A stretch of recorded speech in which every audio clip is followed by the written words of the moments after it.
Account में जमा कराते हैं या अपने बैंक अकाउंट से हम पैसा निकालते हैं या अपने ही एक बैंक अकाउंट से दूसरे बैंक अकाउंट में हम पैसा ट्रांसफर करते हैं, तो इस तरह की एंट्रीज कॉन्ट्रा एंट्रीज कहलाती है और इन एंट्रीज को करने के लिए कॉन्ट्रा वाउचर का यूज किया जाता है। तो पूरे प्रैक्टिकल तरीके से हम इन एंट्रीज को करके देखने वाले हैं, तो आप वीडियो को पूरा जरूर देखें। वीडियो आपको पसंद आए तो लाइक जरूर करें और चैनल को सब्सक्राइब कर लें।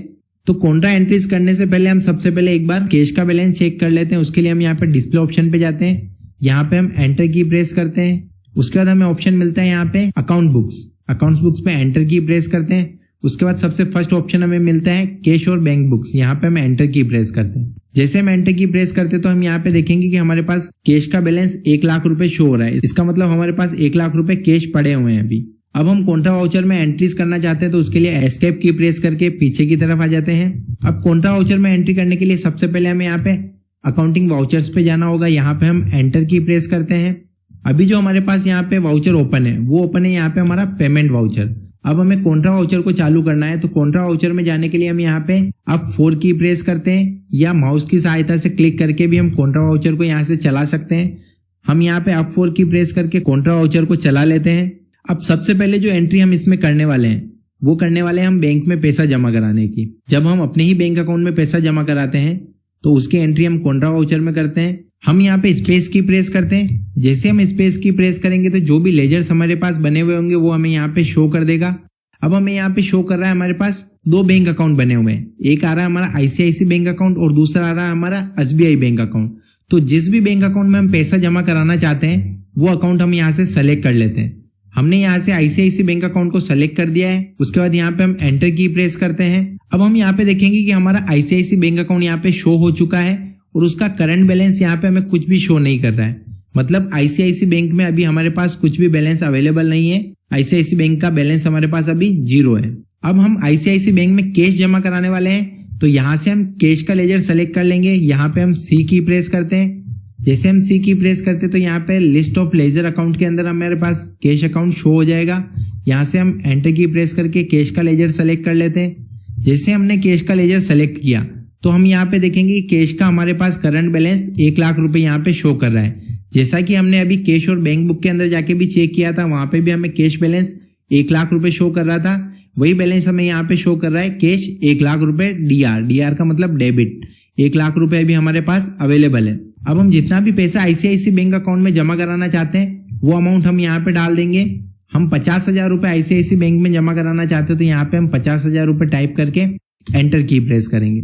जैसे हम एंटर की प्रेस करते तो हम यहाँ पे देखेंगे हमारा जो कैश का बैलेंस 1 लाख रुपए था वो यहाँ पे 50,000 रुपए हो चुका है और यहाँ पे जो हमारा आईसीआईसी बैंक का बैलेंस था वो हमारा यहाँ पे बिल्कुल 0 था, वो यहाँ पे 50,000 रुपए हो चुका है। इसका मतलब हमारे पास जो 1 लाख रुपए कैश था उसमें से 50,000 रुपए हमने आईसीआईसी बैंक अकाउंट में जमा करा दिया है, तो वो 50,000 रुपए हमें आईसीआईसी बैंक अकाउंट में यहाँ पे शो कर रहा है और कैश का बैलेंस हमें यहाँ पे 50,000 रुपए ही शो कर रहा है। अब हम एंटर करके इस एंट्री को सेव कर लेते हैं। यहाँ पे हमने कितने नोट जमा कराए वो सारी डिटेल हम यहाँ पे डाल सकते हैं। अभी हम एंटर की प्रेस करके इस वाउचर को सेव कर लेते हैं। अब अभी जो हमने एंट्री की थी वो हमने की थी बैंक में पैसा जमा कराने की। अगली एंट्री हम करने वाले बैंक से पैसा निकालने की। तो जब भी हम बैंक से पैसा निकालते हैं तो यहाँ पे ऊपर की तरफ हमारा कैश अकाउंट हमें सेलेक्ट करना होगा। तो यहाँ पे हम सी की प्रेस करके कैश का लेजर सेलेक्ट कर लेते हैं। कैश का जो अभी हमारे पास बैलेंस अवेलेबल है वो हमें यहाँ पे बता रहा है 50,000 रुपए कैश अवेलेबल है हमारे पास। उसके बाद यहाँ पे हमें सेलेक्ट करना है कि कौन से बैंक अकाउंट से हम पैसा निकाल रहे हैं। तो यहाँ पे हम स्पेस की प्रेस करते हैं। अभी हमारे पास जो पैसा अवेलेबल है वो है हमारा आईसीआईसी बैंक में, तो यहाँ से हम आईसीआईसी बैंक अकाउंट को सेलेक्ट कर लेते हैं। यहाँ पे हम एंटर की प्रेस करते हैं। जैसे हम आईसीआईसी का लेजर सेलेक्ट करते हैं तो आईसीआईसी बैंक अकाउंट का जो करंट बैलेंस है वो हमें यहाँ पे शो कर रहा है 50,000 रुपए। अब हम आईसीआईसी बैंक से 10,000 रुपए निकालने वाले, तो यहाँ पे हम अमाउंट टाइप कर देंगे 10,000 रुपए। उसके बाद हम यहाँ पे एंटर की प्रेस करते हैं। उसके बाद यहाँ पे हम चेक की डिटेल डालना चाहते हैं तो वो डिटेल्स हम यहाँ पे डाल सकते हैं। जिस भी चेक से हमने पैसा विड्रॉल किया है, जिस भी चेक से हमने पैसा निकलाया है वो डिटेल हम यहाँ पे डाल सकते हैं। एंटर करके हम आगे की तरफ आ जाते हैं। जैसे हम एंटर करके आगे की तरफ आते हैं तो हम यहाँ पे देखेंगे कि अब हमारा जो कैश का बैलेंस है वो हमारा यहाँ पे 60,000 रुपए हो चुका है। पहले जो कैश बैलेंस था हमारे पास 50,000 रुपए था, वो अब यहाँ पे 60,000 रुपए हो चुका है क्योंकि 10,000 रुपए हमने बैंक से निकाले हैं। तो 10,000 रुपए कैश हमारे पास बढ़ चुका है। और नीचे की तरफ हम देखेंगे कि हमारे जो आईसीआईसी बैंक अकाउंट है उसमें जो 50,000 रुपए बैलेंस था वो 40,000 रुपए ही रह गया है क्योंकि 10,000 रुपए हमने कैश निकाल लिया है तो आईसीआईसी बैंक से जो 10,000 रुपए माइनस हुए हैं वो हमारे यहाँ पे कैश अकाउंट के अंदर ऐड हो चुके हैं।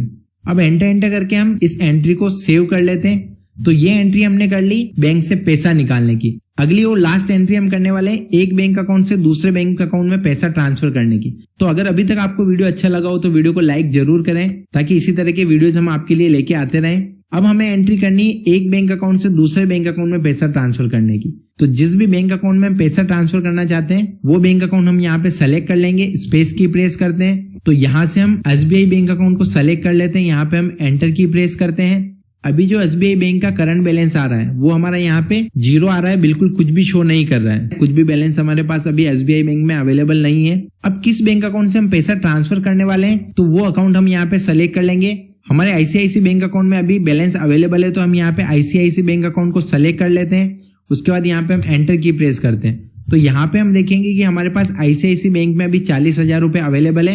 इन्हीं 40,000 में से हम 20,000 रुपए एसबीआई बैंक अकाउंट में ट्रांसफर करने वाले हैं। तो यहाँ पे हम एंटर की प्रेस करके आगे की तरफ आ जाते हैं और यहाँ पे हम 20,000 रुपए टाइप कर देते हैं। यहाँ पे हम 20,000 टाइप करके एंटर की प्रेस करते हैं। उसके बाद यहाँ पे हम चेक डिटेल डालना चाहते हैं तो वो डिटेल हम यहाँ पे डाल सकते हैं। उसके बाद जैसे ही हम एंटर की प्रेस करते हैं तो यहाँ पे हम देखेंगे कि हमारा जो आईसीआईसी का बैंक बैलेंस 40,000 रुपए था वो यहाँ पे 20,000 रुपए रह चुका है और यहाँ पे जो हमारा एसबीआई बैंक अकाउंट 0 था वो यहाँ पे 20,000 रुपए हो चुका है। मतलब आईसीआईसी बैंक में हमारे पास जो 40,000 रुपए थे उसमें से 20,000 रुपए एसबीआई बैंक अकाउंट के अंदर ट्रांसफर हो चुके हैं। तो वो बैलेंस हमें यहाँ पे शो कर रहा है। अब हम ये सारा बैलेंस एक बार साथ में देखना चाहते हैं कि हमारे पास कितना बैलेंस किस बैंक में पड़ा हुआ है और कैश बैलेंस हमारे पास कितना है। तो उसके लिए हम यहाँ पे एंटर की प्रेस करके इस एंट्री को एक बार सेव कर लेते हैं। उसके बाद हम एस्केप की प्रेस करके पीछे की तरफ आ जाते हैं।